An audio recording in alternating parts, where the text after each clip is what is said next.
அநேக குடும்பங்களுக்கு பிசாசு இன்னைக்கு புகுந்து விளையாடி கொண்டிருக்கிறதை நாங்கள் பார்க்க முடிகிறது. 1 யோவான் 3ஆம் அதிகாரம் 8வது வசனத்தினுடைய பின்பாகத்தை நம்ம பார்க்கும்போது, பிசாசுனுடைய கிரியைகளை அழிக்கும்படிக்கு, எல்லாரும் சேர்ந்து சொல்லுங்க, பிசாசுனுடைய கிரியைகளை அழிக்கும்படிக்கு தேவனுடைய குமாரன், அதாவது இயேசு கிறிஸ்து வெளிப்பட்டிருக்கிறார். ஏன் ஆண்டவராக இயேசு கிறிஸ்து வெளிப்பட்டார்? ஏன் ஆண்டவராக இயேசு கிறிஸ்து இந்த பூமியில வந்தார்? பாருங்க, வேதம் நமக்கு தெளிவாய் காண்பிக்கிறது. தேவ பிள்ளையே, பிசாசுனுடைய கிரியைகளை அழிக்கும்படிக்கு.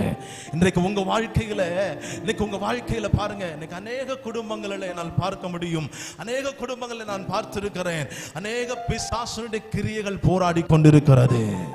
இன்னைக்கு ஒருவேளை தேவனுடைய சமூகத்தில் வந்திருக்கிற தேவ பிள்ளையே, உங்களை பார்த்து நான் சொல்லுகிறேன், உங்க குடும்பத்தில், உங்க தொழிலில், உங்க வேலை ஸ்தலத்தில், படிக்கிற இடத்துல எந்த விதத்தில் பிசாசு கிரியை செய்து கொண்டிருக்கிறா?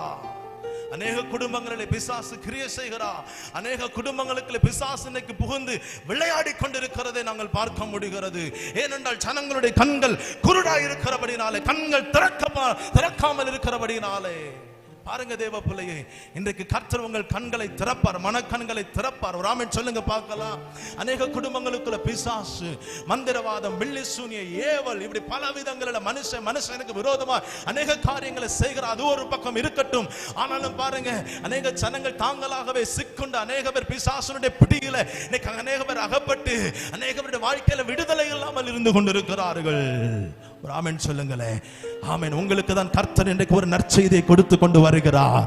உங்களுக்கு தான் கர்த்தர் இன்னைக்கு பேசி கொண்டு வருகிறார்.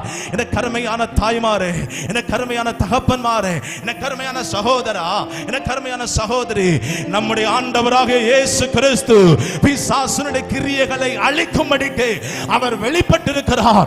இன்றைக்கு இந்த கூட்டத்தில் வெளிப்பட்டிருக்கிறார். உங்க வாழ்க்கையில பிசாசு கிரியை செய்கிறானா? உங்க தொழிலில் பிசாசு கிரியை செய்கிறானா? உங்க வேலையில பிசாசு கிரியை செய்கிறானா? உன் குடும்பத்துக்குள்ள பிசாசு கிரியை செய்கிறானா? உன் வேலை ஸ்தலத்துல பிசாசு கிரியை செய்கிறானா? உன் ஆவிக்குரிய வாழ்க்கையில பிசாசு கிரியை செய்கிறானா? இன்றைக்கு கர்த்தர் உன் வாழ்க்கையிலே அவன் கிரியைகளை முற்றிலுமாய் அழித்து போடும்படி கை வெளிப்பட்டிருக்கிறார். கைகளை தட்டி ஆண்டவர் நாமத்தை நீ மகிமைப்படுத்து.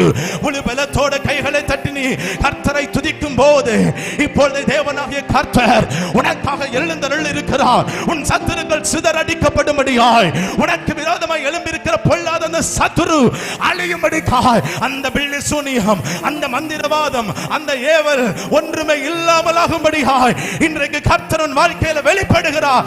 பிள்ளையே, நல்ல ஆர்ப்பரித்து கைகளை தட்டி கர்த்தரை துதி.